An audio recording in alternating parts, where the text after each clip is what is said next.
Hey guys, it's Dennis here with the Revog Games Podcast. I'm joined by Joshua Weyers, all the way in South Africa. All right, yeah, we're doing our podcast a little bit early, which is usually the opposite when we accidentally, or not accidentally, sometimes our schedules don't line up and we have to do it late or whatever, or postpone. We're doing it a day early. So not a lot of news, but some of the news is pretty big this week for games. So I want to start off with these first two kind of connected in a way. First thing up is Starfield being exclusive to the Microsoft platform. When you say exclusive, people always get like really nitpicky about it. It's like, well, it's you mean it's Xbox/PC. Yes, console exclusive. They want to say console exclusive, whatever. You know what it means. It means that you're not going to be able to play it on the PS5. Now, this isn't confirmed by Bethesda or Microsoft or anything like that, but GamesBeat is reporting this, and let's see, a reporter, Jeff Grubb, tweeted, "Starfield is exclusive to Xbox and PC." It was a tweet, right? Yeah. Period. And that makes sense. I mean, remember in the beginning when we first heard this news, I thought the opposite, right? I was like, oh yeah, they're gonna keep the heavy hitters, Elder Scrolls and Fallout, and then this new IP they want to build a fan base first, so they're gonna put it on both. And then I changed my mind a few months ago, and I've been saying it for the last few months, like, no, I've realized, no.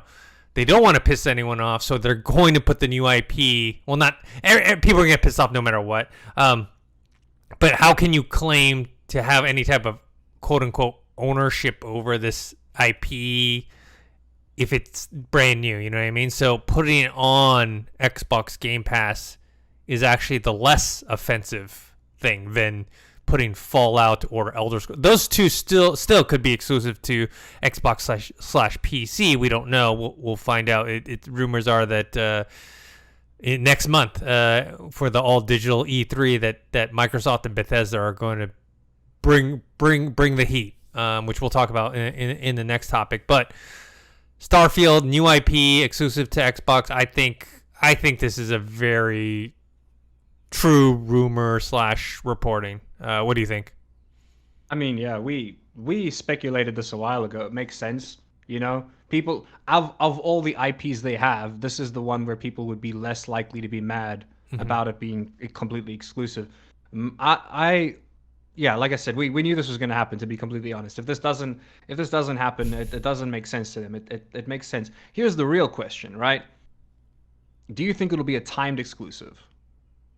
I don't think so, because I think the people at Bethesda, I think Todd Howard is most likely pushing really hard right now for the Elder Scrolls 6 to be a timed exclusive, where it's like, yes, it's exclusive, but then after a while we can put it on Samsung smart fridges and stuff, Yeah. Because let's face it, they're going to put it everywhere. It's going to be remade in 20 years from now and all that. Because I do think that Xbox will be able to find. I keep saying. Here's another thing: when we talk about this acquisition, right? We talk about Xbox, and we need to stop. I think it's not good to talk about that. We should rather talk about just Microsoft in a whole, because I had a lot of people today talk to me about how upset they are that they're not going to be able to play Starfield, and everybody who spoke to me was a PC gamer, and I was like, why are you upset? Yeah, you're gonna play the game, buddy. It's because they're in their mind, they're like, console exclusive, Xbox only. I'm like, no, they're not trying to boost their console sales. No, it's all about Game Pass. It's all about Game Pass. Monthly. It's about monthly revenue. You know what I mean? They don't care. If they could put Game Pass on Nintendo Switch or PlayStation or your mobile phone, which they're trying to do, they don't care. They want it everywhere. Remember, look, by the time this happens, Dennis, you probably could theoretically, like, this is my other argument, by the time Starfield does actually come out, xCloud could be where it might just be where it needs to be. So it's like, yeah, you can complain you can't play it on your PlayStation, but you could probably stream it onto your phone by then. You know what I mean? Like, why are you complaining? Oh, listen, Microsoft is in the business of selling software, not hardware. Now, yes, they do have hardware. They have like the Surface line with the Surface laptops and the Surface Pro and Surface Studio, and you have the Xbox console, and they make mice and mouse or whatever you want, however you want to say it. the hardware business is not as profitable unless you are selling at a scale like Apple. Apple is selling at a scale where they can make huge profits. Hardware is tough. It's risky because you are the production of physical goods compared to software.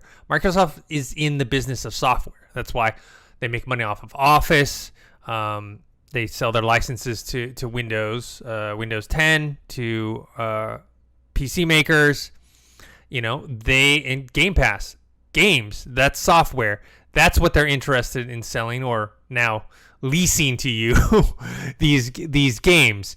So for them, whether or not you play it on Xbox Series X or not, or whether of course they want to sell more of those consoles, because the more consoles they sell, the more likely you will get Game Pass. But that's not what they care about, right? Like, if you get it on PC or whatever other means, that's where the profit is. Not, they lose money on consoles, Yeah. So usually both Sony and Microsoft, Yeah. It's like you said, it's almost always been about licensing rights and software rights, things like that. I mean, yeah, like in terms of going back to the news though, like I said, we speculated this was going to happen. Mm-hmm. I think most people did. Like, it's not shocking news. No. Not like within all the circles I know, nobody's surprised by this. Everyone's like, "Oh, okay, it makes sense." A couple people think that like, look, it does suck to like the people. And this isn't like there is not. I would never. There's not. It's not like there's a severely large amount of people like this, but there are a lot of people who spent like a big chunk of their savings on a PS5. You know what I mean? And like that is their system. They're not going to have a PC. They're not going to have a laptop or any other kind of high-end device besides that. For a lot of people, their high-end device is that PS5. Mm-hmm. You know what I mean? And it does suck for them. Look, but the thing is, it they're does. gonna have their own excuses, Yeah, that's the thing is, I never understood.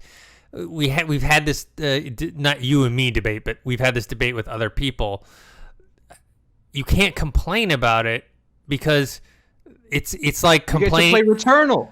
You get to play Returnal. Unless you're gonna say you're gonna take all those Sony exclusives and put them on the Xbox, and then you can complain. But you can't complain if like, oh, you only have a PS5, and you're like, but I want to play.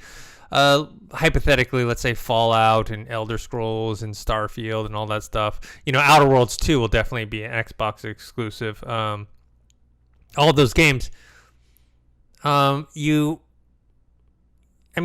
can complain as a gamer like all gamers complain, but if you think about it, it's like, well, you have all these cool exclusives: Last of Us, Uncharted, Ghost of Tsushima, God of War, all these other exclusive, and they're great triple A games. So, yeah. Anyways, my question is, do you think this is just almost like a precursor to like soften the blow once they announce that Elder Scrolls and Fallout will either be a timed exclusive or fully exclusive?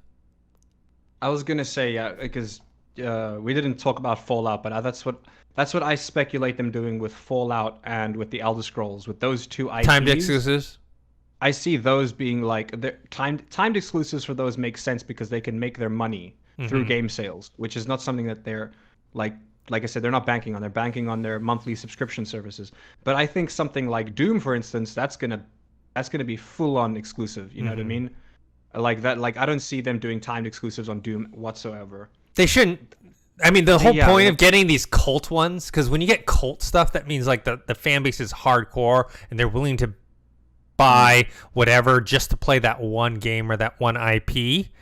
Even though it's not a mass consumption, right? Like Doom isn't, even though it's very popular, it's not like, we're talking about like Fallout or not Fallout, Call of Duty or Fortnite or something like. It's not on that level. I mean, even Fallout 2 as well, which is broader, that you could sell a lot to. So they having like the hardcore fans being like, oh my god, I have to play the next Doom. I guess I'm gonna get an Xbox, or I'll play it on PC, whatever. So yeah, I do think that. I think Elder Scrolls and Fallout will be timed exclusives, 6 months to a year, and then the next 6 months, the next version after that will be fully exclusive. They're just softening. They'll ease us into it. Yeah. I think you're right.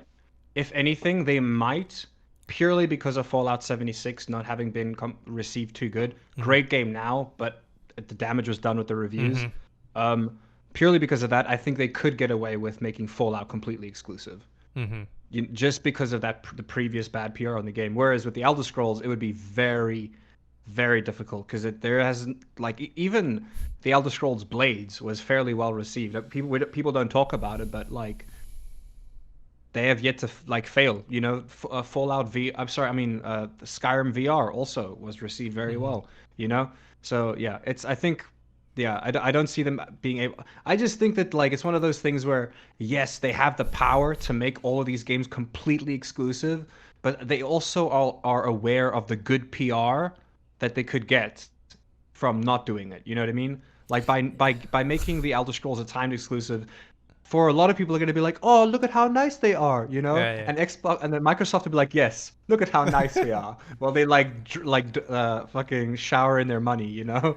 I think they realize that there is like a lot of good PR they could gain from that, whilst literally grabbing everything else to be an exclusive. Like it's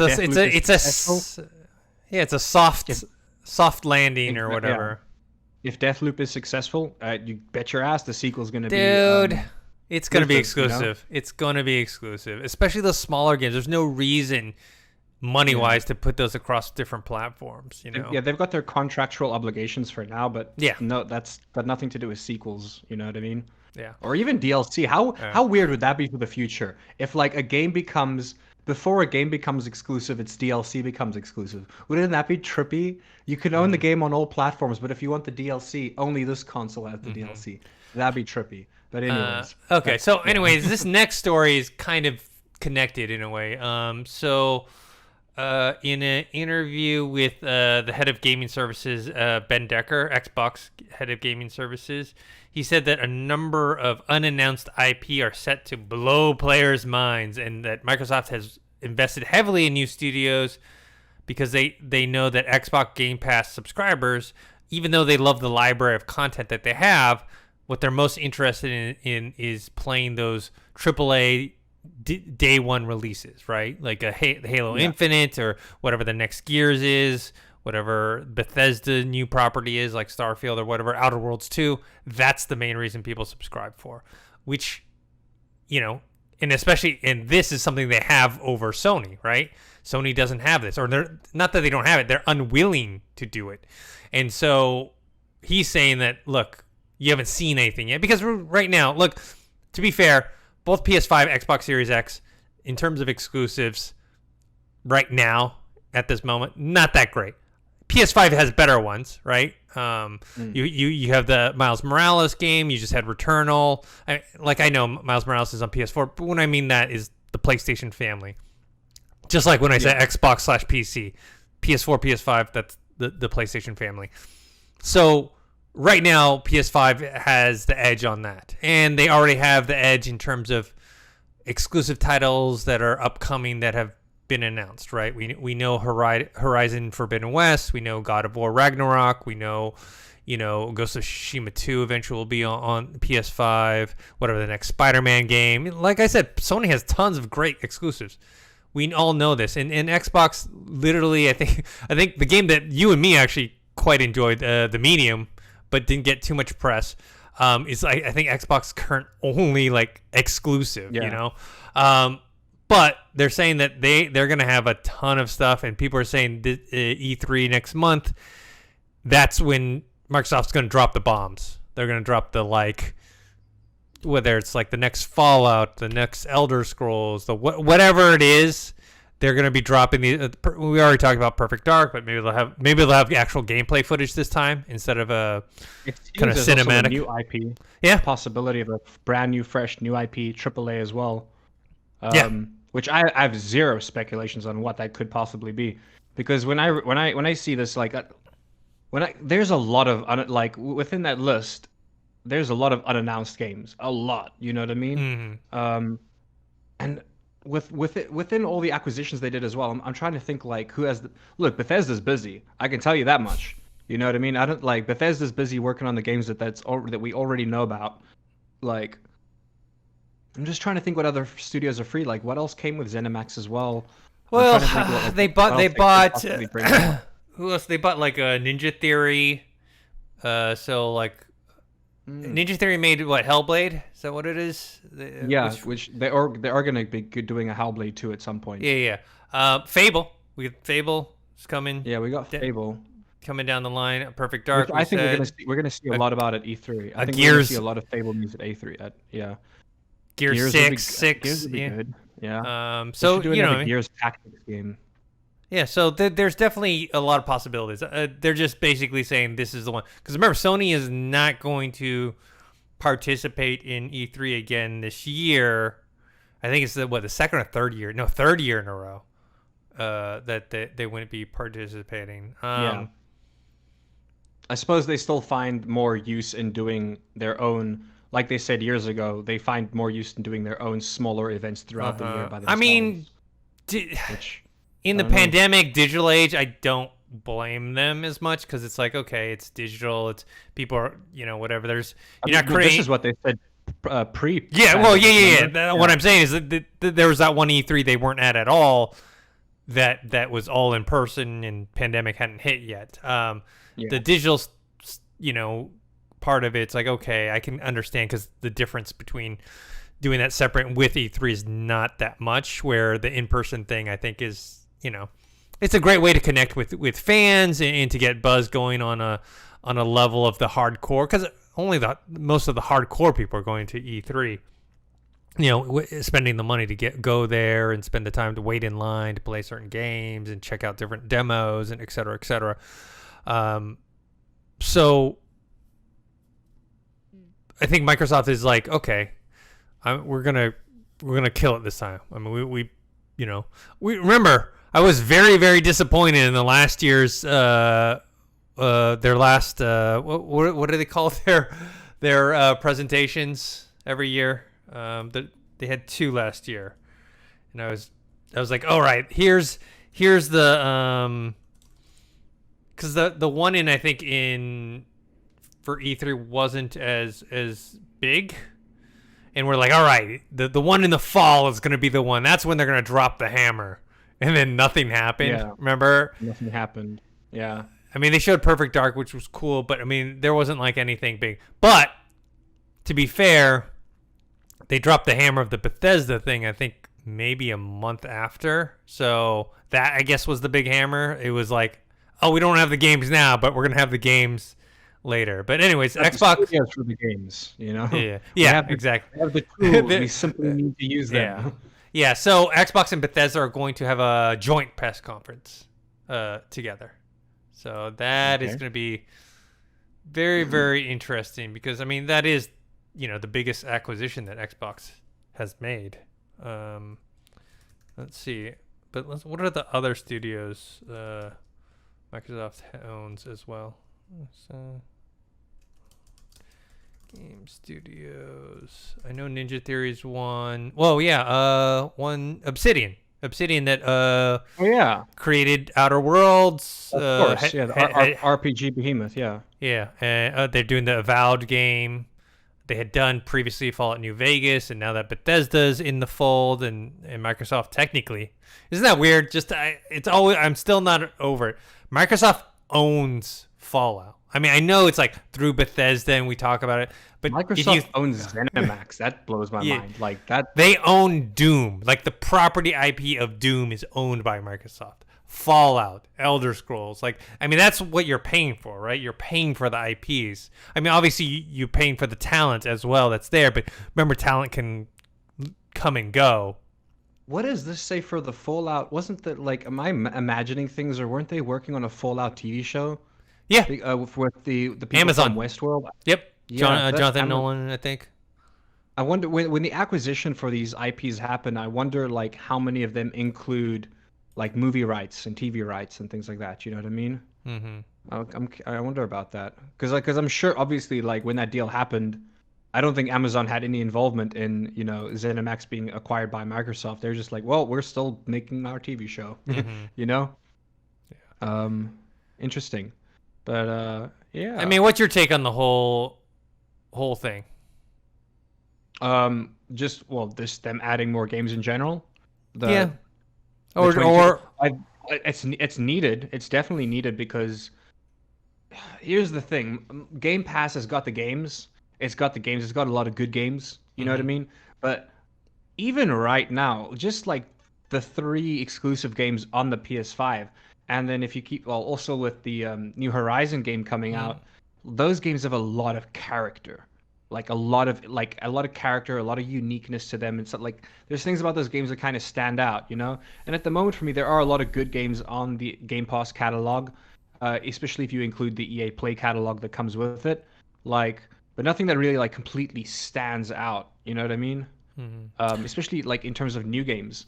So it's something that they definitely need, not just for their console, but also for Game Pass itself. And because it seems to be more focused on Game Pass, I believe that the games we might even get an RTS. Who knows? You know what I mean? Because I think they're now more open to PC games as well, developing more PC games. I don't think it's going to be something that they like push for, but I think the likelihood of that happening is highly likely. Also, I think we're going to be getting a lot of indie titles. Microsoft, Xbox specifically, has always been known to work closely with small independent companies and just working on indie titles in general. So I think we're going to get a couple of indie titles, and who knows, maybe we'll get some things that like are just pleasant for PC, like that might just be exclusive to Game Pass for PC, or you know, like for instance, the Age of Empires games, they're on Game Pass for PC, but not on the console version, obviously, because you can't play it. So I'm sure we're gonna get maybe we'll get some cool like RTS games, or maybe a MOBA, or who knows? Like really, because they have that option, like they can really do any genre now. At this point, there's nothing limiting them. Like they're Microsoft or Xbox's their player base is no longer dominated by a controller. You know, it's keyboard and mouse and controller. So I think I'm excited for that. Like, though they do need to start making some announcements soon. I don't care how early they are into pre-production of most of these games. They need to start dropping names and genres. There is a rumor that Starfield is actually almost done, and that they want to release it at the end of the year. That's the rumor, that it is nearing, you know, completion. Maybe it really is, but the only reason they haven't brought it up is because they know that if anything happens and they need a delay, they know there'll be backlash. So it's like rather wait up on announcing it until they absolutely know. Nobody wants to cyberpunk it, you know. We've all seen. Like, I think that they're aware of that, which is smart. That would be a smart play. If there are rumors of the game being close to finished, they shouldn't do any kind of PR or anything like that until they know that, hey, like, we won't have any delays. Nobody's going to have, like, you know what I mean? Because you never know. They could be, like, a week out from completing the game, and someone in the office could get the Rona. You know what I mean? And that could put them a whole 2 weeks or a month out behind schedule. But that would be really exciting if that came out. I mean, I always speculated that game to come out 2022 regardless of time. Oh, really? Starfield? Yeah, I always speculated. Like, oh, that's right. Forget it's 2021. So 2022 is actually not that far away. Like beginning of next year is what I speculated. But then again, I speculated Final Fantasy, like when they first announced the Final Fantasy VII Remake, I truly in my heart believed that game was going to come out 2021, and it came out 2020. Like, I was pleasantly surprised. I mean, that's what I thought about Half-Life Alyx. So I think back in 2014, the original announcement was 2021. When they announced it in 2014, they're like, "Hey, this game is 6 or 7 years away. Enjoy." But no, I mean, look, it can only be good news. You know what I mean? They're working on games. The more games, the better. Because of the amount of money they're making, they can take risks. They can pump out bad games, you know? Well, I mean, with the Game Pass service, that's the thing, is like, if you put out a stinker, it doesn't hurt you as bad. Well, it doesn't hurt as bad, because if people are not paying their $60 for a game and it's not as good as they wanted, they're not going to be as upset if they paid $60 full price for a game and like, oh my God, I can't believe it. Whereas like Game Pass is all you can eat buffet. It's like, you'll be disappointed, but you won't feel as ripped off, right? Because you'll just wait for the next AAA title that comes out. Yeah. Perfect example right now. I signed up for Ubisoft Plus. because I wanted to I was like, you know what, I want to play Assassin's Creed Valhalla. Yeah, I wanted to play Valhalla as well as Phoenix Immortals Fenyx Rises, which I heard is really good. Yeah, it's like Breath of the Wild meets Genshin Impact meets it does actually have a lot of Assassin's Creed Odyssey elements in it, which makes sense because it's from the creators. But this isn't a review video. But the point is, I do enjoy Assassin's Creed Valhalla, but I'm in that boat right now where it's like I paid $15, which is the starting point for their subscription service, and That's the a lot. applications. That's a lot. It's a lot. It's also trash, by the way. The actual application itself is trash. I have to add the games to my library through the website, and then open up the application separately to download the game. It's trash. Point is, I canceled my subscription. I canceled my subscription within the day of having it, but I still have the month. And if I finish Valhalla within the month, then I technically got the game for $15. You know what I mean? Yeah. But it's also like within that price range, I did not pay full price for Valhalla, and I probably never will because I now know as good of a game as it is and it's fun. It's not for me. It's just a little it's more enjoyable than Odyssey for me, I'd say, but it's not for me. But there are going to be a lot of people like that, and they're not going to be upset.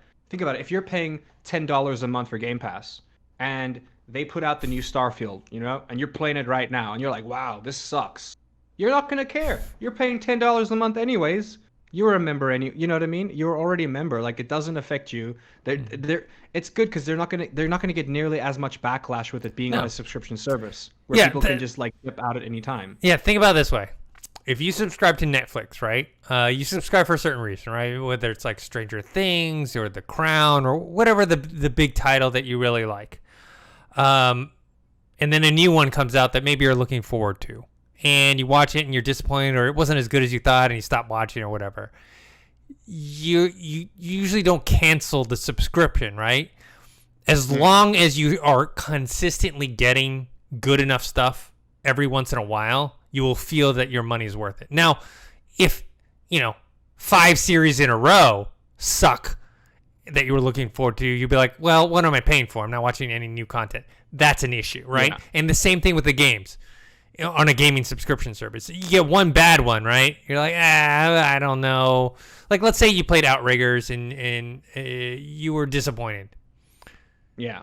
You're not really going to cancel your Game Pass. You'll just wait till the next big one comes out, and then hopefully that will make you, most likely you're using Game Pass for something else. Like, to use your Netflix analogy, if you watch a new movie on Netflix and it sucks, you're still going to be watching The Office for the 800th time. And that's what it's like having Game Pass. Like, so what if Starfield comes out and it sucks? You're gonna go back and play Skyrim for the 800th time. You know what I mean? Because you because you have Game Pass. Yeah. So it's a different model. It's a different business model. You get a lot more leeway. And like I said, it's not like they don't want to kick it, knock it out of the park each time, but they just need to at least, have a good batting average, I guess. Have like I don't know, 60-70% batting average, and then you're fine, right? If 60 to 70% of your AAA games are pretty good on a Game Pass service, that's not too bad, and people will keep subscribing. So, anyways, the one thing you mentioned about the tackling different genres, I will say this: right now, Microsoft kind of has the first-person RPG thing locked down. They got the Fallout, the Skyrim, the Starfield, the Outer Worlds. They have Bethesda and Obsidian. Yeah, Bethesda and Obsidian, dude. That's huge in terms of RPG games. And then even if you want to go into like even just first person shooters, you got Doom, you have Halo. You know what I mean? Those are two big heavy hitters. And then on Sony's side, they've got this third person action adventure thing down, right? They've got the Last of Us, Uncharted, Ghost of Tsushima, Horizon Forbidden West / Horizon Forbidden Zero Dawn. Horizon Zero Dawn, yeah. God of War, right? They've got that third person action adventure.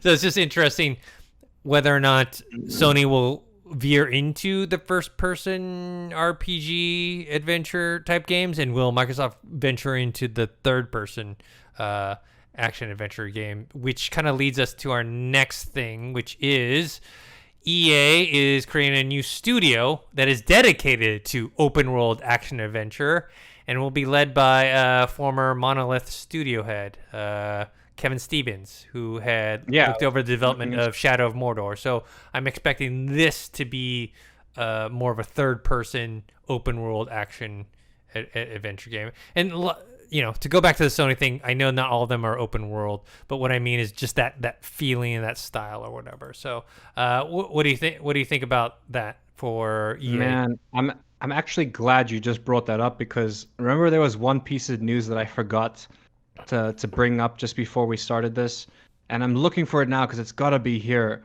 But there was something that I wanted to tie in, because these two articles seem like, I could be wrong about this. I could be so incredibly wrong, but I feel like maybe they're working on Middle-earth 3. Nope, don't open up in GeForce right now. I think it might be Middle-earth 3. I saw some speculations about a rumor going around that somebody is working on an open-world RPG set in the Lord of the Rings. Like there are like massive speculations and rumors about this, that it's going to be Middle-earth 3. Mm-hmm. I just kind of like, I don't know, I could be going for a reach linking the two articles, but maybe this is it. I mean, look, Shadow of War, Shadow of Mordor, both are Lord of the Rings titles. Both were phenomenal games, in my opinion. Mm-hmm. Maybe not phenomenal, but they were fun. They were really good. They were good. They got the lore. They really got the lore good. Like they, a lot of the character, like Gollum, came to, in the first game, they did such a good job with Gollum, which I believe is why he was going to get his own game, or I'm not too sure if that's still going to happen or not. But I don't know. I could be very, very wrong about this, but I think that it's, yeah. I just brain farted because I just remembered something else. But I'll tie, which also ties into this about Warner Brothers Media. But, man, my brain, where is it going right now? Dial it back. Yeah, I think it's gonna be an open world action RPG game, which is what they're focusing on. But I think might be, with what they're good at, it's probably going to be an action RPG game. But if my speculation is right, which could be very wrong, it might be more RPG related than action RPG related. And they might be making because look, all anybody really wants is Bethesda to make a freaking Lord of the Rings RPG. It's not going to happen, Mm-hmm. So maybe this will be the closest thing we can get to it. I don't know. I do think it's going to be Lord of the Rings related, because they do say that it's hold on, where I got to check you, because I don't think they say it's a new IP. You know what I mean? They don't say whether it is or not. Yeah, they don't say it's going to be a new IP or not. So I do believe it's going to be Lord of the Rings related. Mm-hmm. I truly do, and I think it might be Middle-earth 3, which I could be wrong about. That could just be rumors, but I do think it'll be Lord of the Rings related. I would love an RPG. Look, the Shadow series was good. It was a good action RPG series, but a lot of people, I think it was a good game, but a lot of people would want a more RPG inspired game like that. You know what I mean? And more open world. The Shadow series the maps are smaller. You know what I mean? Like Mordor itself isn't huge. Mm-hmm. But yeah, so I think that would be great. Just an open world Lord of the Rings game. Hopefully that's what they're speculating here. Oh, this is what I was gonna say about Warner Brothers Games. Is it Warner Brothers Games this after development at WB Games? Yeah, because there is. Yeah, Warner Brothers Interactive is going to be splitting up because of a merger. Mm-hmm. Which is probably why. Which is definitely one of the reasons I think that the.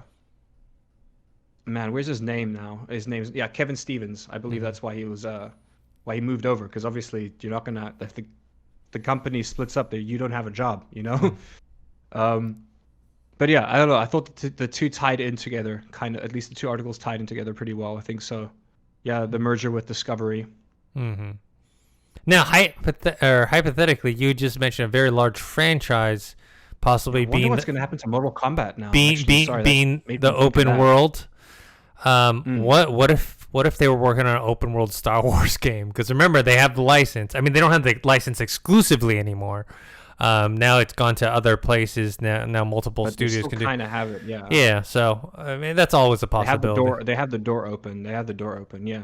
But yeah, I don't think it's going to be a new IP, because they would have said, video game companies love saying new IP. Mm-hmm. If it was going to be a new IP, we would have known right then and there in that article. that they're working on a new IP.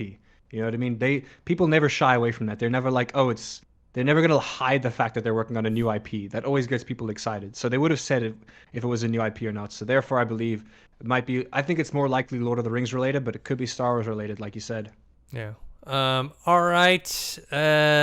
Next one we've got Sonic the Hedgehog 2, the movie, has this is an official plot, but I guess someone had found a leak of the synopsis and revealed that like Knuckles will be part of it. We already know Tails will be because of the title announcement and then also in the post-credit scene of that, and yeah, they're talking about how Knuckles will be part of it. Obviously, Robotnik we saw in his actual. Most probably see Amy then too. I guess I'm assuming.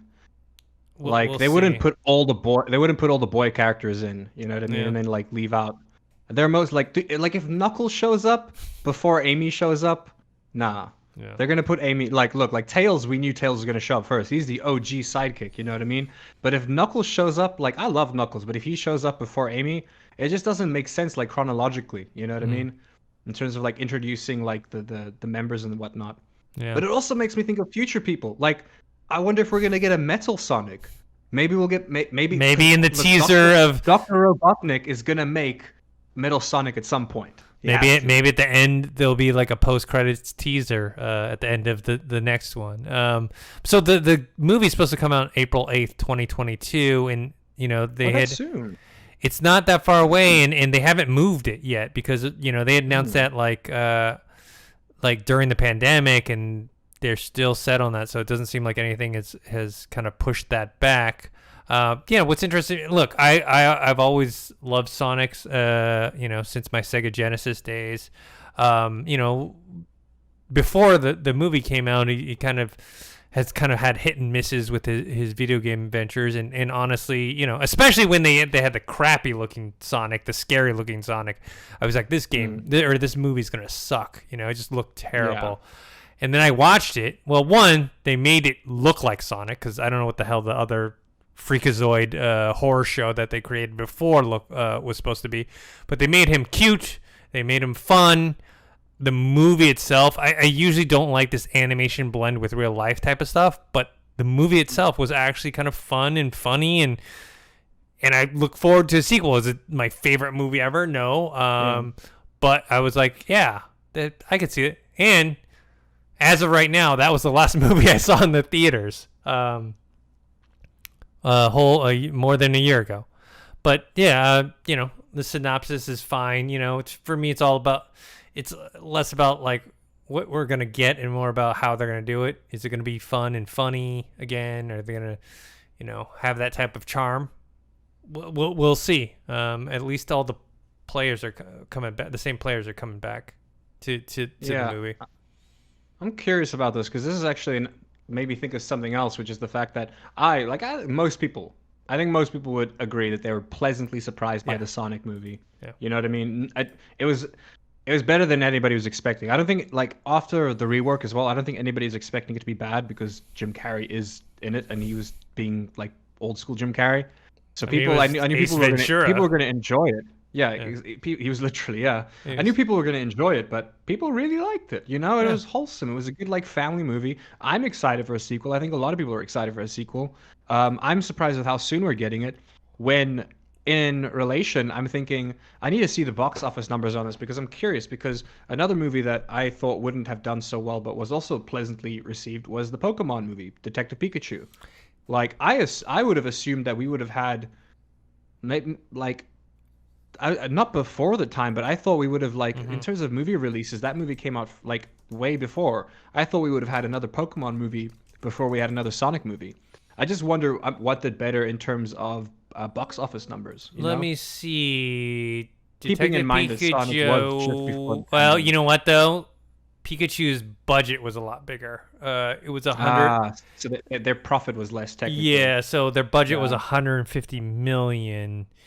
And I think, let me see what I know that they said that they were going to do sequels, but I guess it's not on their to-do list. It's not on their. I mean, worldwide they did 433, which is not bad, which is still a profit.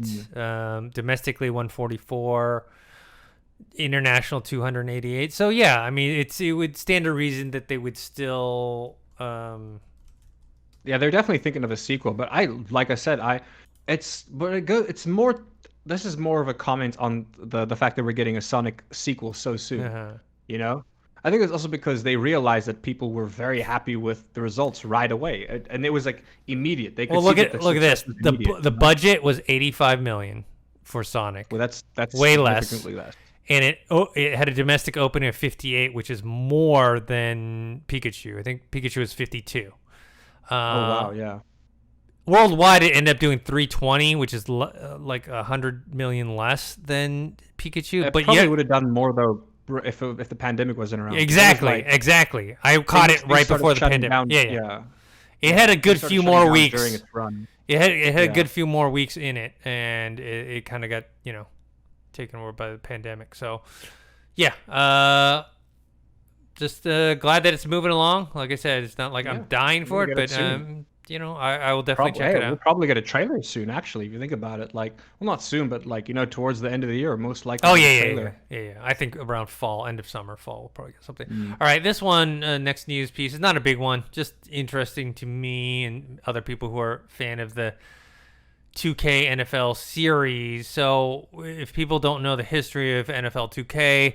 They were battling out with Madden on who was the supreme football leader. Even though Madden was the sales leader, 2K cut into their market share a lot, and they had diehards like myself who preferred it over Madden.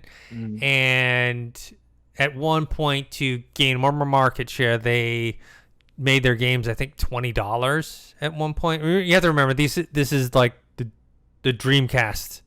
Xbox days. Yeah.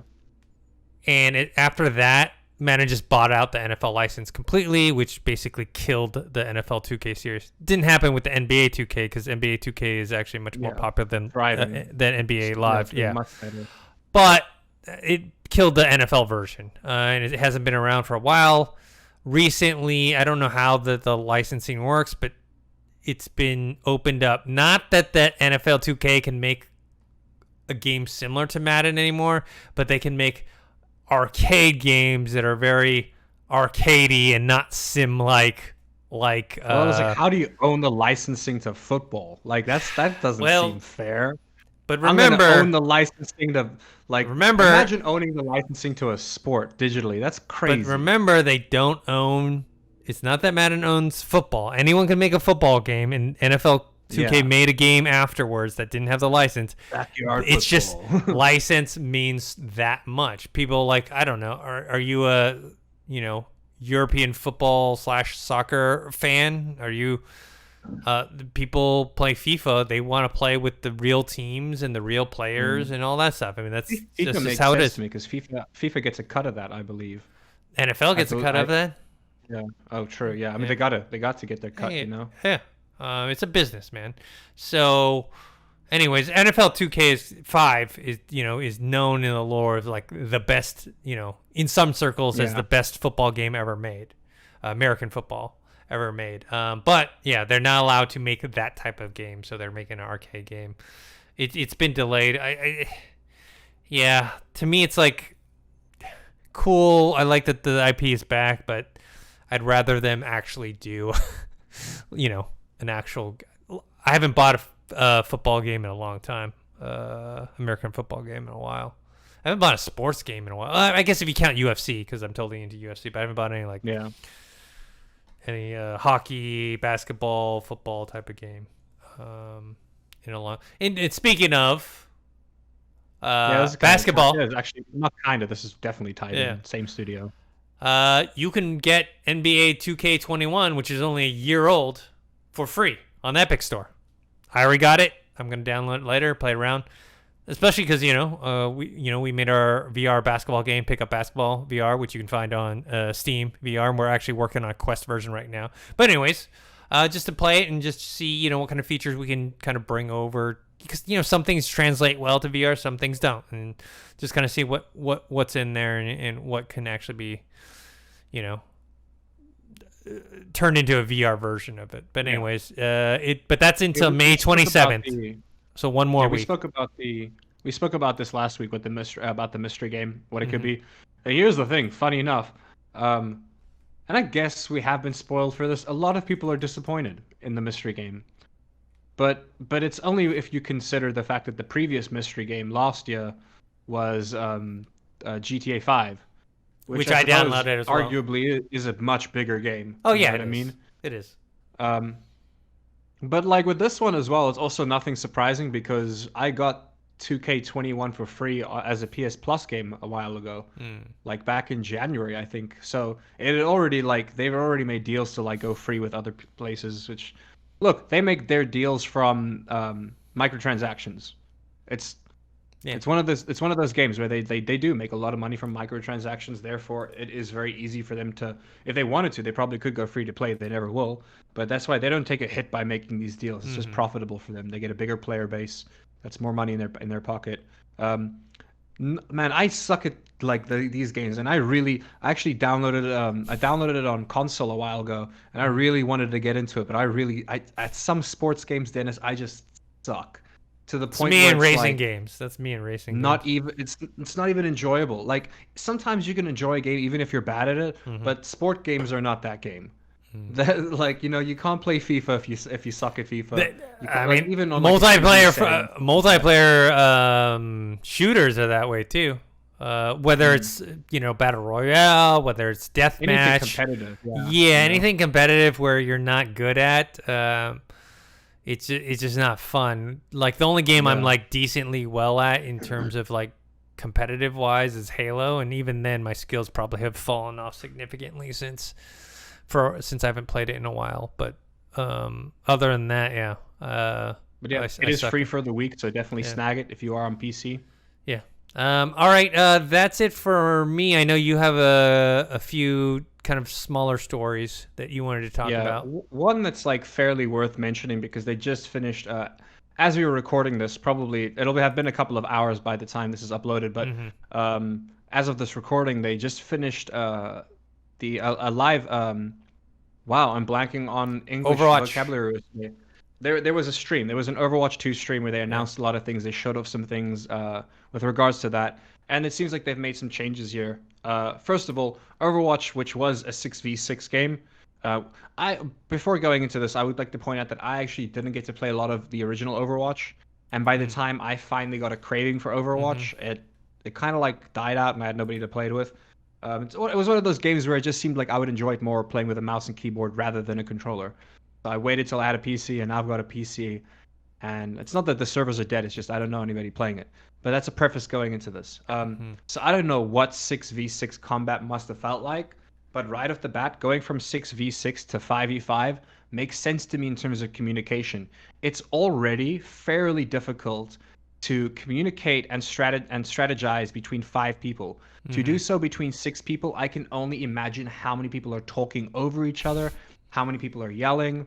And look, this is not the reason why they did it. I'm just like, that's the immediate reason, like thing that comes to my mind. I'm like, thank God, one less person to talk. That's good. In these types of situations, it's good.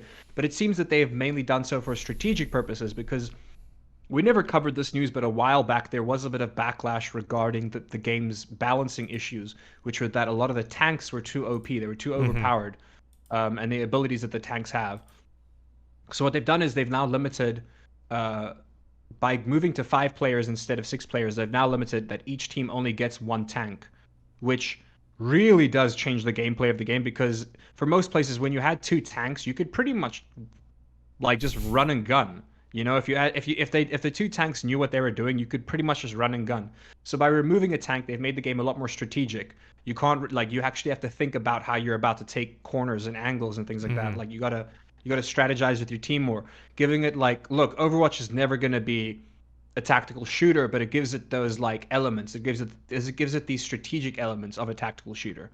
You know what I mean? And I think it's smart. And obviously, because Overwatch 1 and 2 are paired, this means that the changes will be made on Overwatch 1 as well. So I don't know when this comes into effect, but on the original Overwatch, you will also only have 5 players instead of 6 players. And then other than that, they showed off a couple cutscenes that I don't, like nobody else has been like talking about, but I think it was like it's definitely got to be story related, which I'm kind of look. I never played the original Overwatch, but I like a game that has a good story. You know what I mean? And I always in. Okay, can you hear me? Yeah. Okay, good. One of my USBs disconnected. Anyways, and I like games when they bring story mode into Mm-hmm. multiplayer. Like, it's not something that's needed, but like for example, Titanfall. Love the story mode. Love the Mm-hmm. multiplayer. Love the fact now they didn't even have to give us a single player. You know what I mean? Call of Duty. They don't have to give us a single player, but a lot of people do really enjoy these campaigns, and they I kind of do. make you enjoy the. I love them, dude, Yeah. and they make you enjoy the characters more. Like Yes. if you give Overwatch 2 a story mode, I'm going to be more connected to the agents that I choose in multiplayer. I'm going to have more of a connection to them. And like within that, obviously they have like the abilities and they've changed things like that, but Mm-hmm. that's not going to affect the core gameplay for the esports league. Obviously, the major change to the esports league is going from 6 players to 5 players. Your skill tree and stuff like that is going to be for co-op missions only and story missions. But yeah, the game is looking sharp. I mean, look, I knew the game was going to be sharp. I'm not too sure how it's gonna how well it's gonna be received, but the game's looking great. Mm-hmm. So that was definitely worth mentioning. I don't know if you have any takes on it, I mean, but I it's never really basically just. played Overwatch, but changing from 6v6 to 5v5 is a Don't you significant think it change. would be easier to watch as well if you were like Yeah, I mean, if I'll you be were a honest. viewer, For you know? me, like even 5v5 is a lot. When I play Mm. Halo, it's like I With the like screens bouncing around, it, yeah. like 4v4, or squads of four, versus each Yeah. other. Apex Legends, you have trips. I know Like for that a makes while sense they to me as they well. duos for a while. They had a limited time for that, which is cool in But yeah. itself. It's just you and a buddy. But yeah, 2 to 4 is kind of my. Once you get past that, it's a clusterfuck of Yeah, stuff. I will say that Overwatch does have the option of like for the pro leagues or like when you're watching the esports league, they're usually in spectator mode. Hmm. So they're not watching like they'll show you the screens as well, but it's like so many people to like focus on if they're hopping from screen to screen. Hmm. I do like it when they're in spectator mode and you can actually just see everybody. You can just see like a bird's eye view of what's going Dude, on. I, But I know you it don't gives have more I know you don't have content. a quest yet, but you know that game Population One. Yeah, That's trips too. yeah. Three the squads of three. I think I forgot if it's 5 or 6 teams per map or whatever. But anyways, their spectator mode is awesome because it's in VR. Yeah. It's like a playset. It literally like Oh, your. that's so cool. It's like. Have you ever seen any of those AR VR stuff for what's that game? It's the Well, actually, biggest just game. makes me think of, Minecraft. I don't oh know if yeah, you've ever have you ever seen. played that? Have you ever played the VR game where it's like one person's a giant and the other like 4 or 5 people are little tiny people in like a city, and the other guys it's like hide and seek, but like one person's a giant and he gets I to like heard look it. around and Yeah, it sounds like look familiar. around I the don't map think I like ever played you're it, but looking down at it where it's like yeah. on a thing. But I know what you're talking about. I So, like like, that. That in sounds terms quite of cool, actually. strategy, it's really cool to watch because you can see in 3D virtual reality Face the whole thing space, going on. like, That's really oh, cool. and you can just kind of hover around and look at, okay, yeah, it's much more involved from a esports watching perspective. Moving on though Mhm. to a couple of the other smaller stuff. This is just heartbreaking for me and for many fans of the series. I love anime, Mhm. truly love it to the depths of my soul. And Berserk is an amazing manga and anime, and unfortunately the author has passed away recently at the age of 54. Kentaro Miura, he died at the age of Oh, that's 54. young. A lot of people, it is quite young, man, and it's sad because we're never gonna get the ending to Berserk, and it's something that a lot of the fans have speculated for a while because the updates have been very slow because the guy was getting old and he was like apparently quite sick anyways. So the updates were getting old, like we're getting less and less updates. We knew this. This happens with a lot of old authors, which is sad. Like they keep the series going for as long as they can because it's profitable, Mhm. but then a lot of them end up dying before they can finish their series. Like I can think of so many animes and mangas that were never finished properly because the author died and then somebody else had to like finish it badly or just gets left. You know what I mean? It's heartbreaking, but fans are paying their tribute within many games and many MMOs, and it's been hard. It's been touching to like see that kind of stuff, which is nice. Just thought it'd be worth mentioning. It's more anime related, but it's kind of within our realm. This is something you might be excited about, maybe not, which is Time Splitters. Time Splitters is coming back, man. Yeah. I'm really excited about this because I love, dude. Time Splitters was my go-to game on PlayStation 2. With like, if ever there was like a party, you'd like plug in like your multi-tap, have your multiple controllers going. You got your buddies. I think that Time Splitters could honestly like make a huge like comeback. Like there's so much that they could do with it. You know what I mean? Like they could go the free to play route. They could go the games as a service route, and I wouldn't even be mad because as long as they still have those core mechanics of the game and the game still feels that way and kind of like the movement still feels that way, then they could honestly throw so much cosmetics in the game. I couldn't care. But yeah, that's worth mentioning. So that's always good. They're finally going to be making a new game. This is something that like got announced but didn't get announced, which is DC revealed its next direct-to-video animated movie, which is Injustice: Gods Among Us. It's getting a movie, which I'm wondering if they're straight up just sticking to the video game, or if they're like doing an adaptation of it, which I would imagine like they're probably just going to straight up just do the video game, but obviously condensed because it's a movie. They're not going to have hours of cutscenes, you know what I mean? So it'll probably be like a more condensed version. I think all the cutscenes in Injustice 2, is about like 2 hours and 45 minutes. So they could easily shave away like an hour off that, you know what I mean? Off the cutscenes itself and just make an animated thing. I think they're gonna make it R rated. I don't think they say here what it will be, but I think that they'll most likely make it R rated. Or at least more like mature, because look, DC animated movies have always been. It's funny because DC animated movies have always been better than the actual DC movies. Everybody knows that. And then the Marvel animated movies have been trash compared to the Marvel movies. It's like a complete flip. Like first of all, Warner Brothers animation is like they're a king at animation. You know what I mean? Regardless of like whether they're doing superhero stuff or not, Warner Brothers animation, they know what they're doing over there. I think because of this, because not only of the success of Invincible, I think in the future we'll be seeing a lot more video games going the anime or animated route. I believe that there is the Resident Evil animes coming out really soon. I think we're going to see a lot of these video games because look, it's expensive to do TV show adaptations. It's expensive to do movie adaptations. And with a lot of these games that are set in these intense like fantasy realms or not, well, just like reality defying like kind of worlds, it will make sense for them to like go to animated series. Yeah. Have you watched Dota yet? I was disappointed. Okay.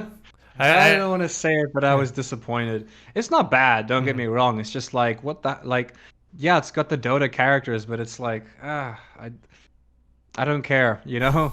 The story wasn't really that wasn't that good for me. I like the animation though, but the story wasn't it for me. Did you watch it? I'm watching it right now. I mean, I'm liking it, but I'm not. I haven't finished it yet. I think I'm halfway through. Or it just for me has like nothing to do with Dota. I guess that's the thing is I don't know anything about. So. I don't have anything about Dota or any of the characters or even the game itself. So for me, I don't have anything. It doesn't really have any lore, so they kind of have that freedom, I suppose. You know, it's just the characters. The characters are in-game characters. Like the Dragon Knight is your base like tutorial character that they kind of start you off with. But yeah, I think we're gonna get a lot more of that in the future. Yeah, the Resident Evil anime is coming out in July. It's hitting Netflix in July. Oh, and this is just funny because you mentioned it on the podcast last week. You were absolutely right, Dennis. It was in fact Nakatomi Plaza that they're bringing to Warzone. I was wondering how the Die Hard tie-in was going to be, but they're actually doing the skins though. I saw the John McClane skin and the Rambo skin as well. Yeah, the Rambo skin looks really cool. Actually, I'm not going to lie. And then you can go to Nakatomi Plaza, they put up which is awesome. Plaza. That's really cool. That'd be worth mentioning. And then this isn't really news per se because we're going to find out more about it because we are right now we're 4 days away from launch, but Biomutant comes out in 4 days, and I will hopefully be picking it up. So next podcast, I can give you guys my early thoughts on Biomutant. I'm really excited for it.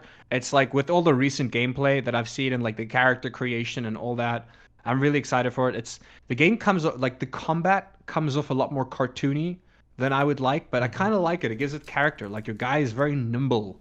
Like it also depends on what build you're going for, but the combat itself does seem the combat, even though the combat mechanics are they're nothing like what I'm about to relate this to, but the way it looks, the animations, the combat animations kind of remind me of games that are like Legend of Zelda Breath of the Wild or Genshin Impact or like what I'm playing now, Immortals Phoenix Rises, kind of reminds me of those.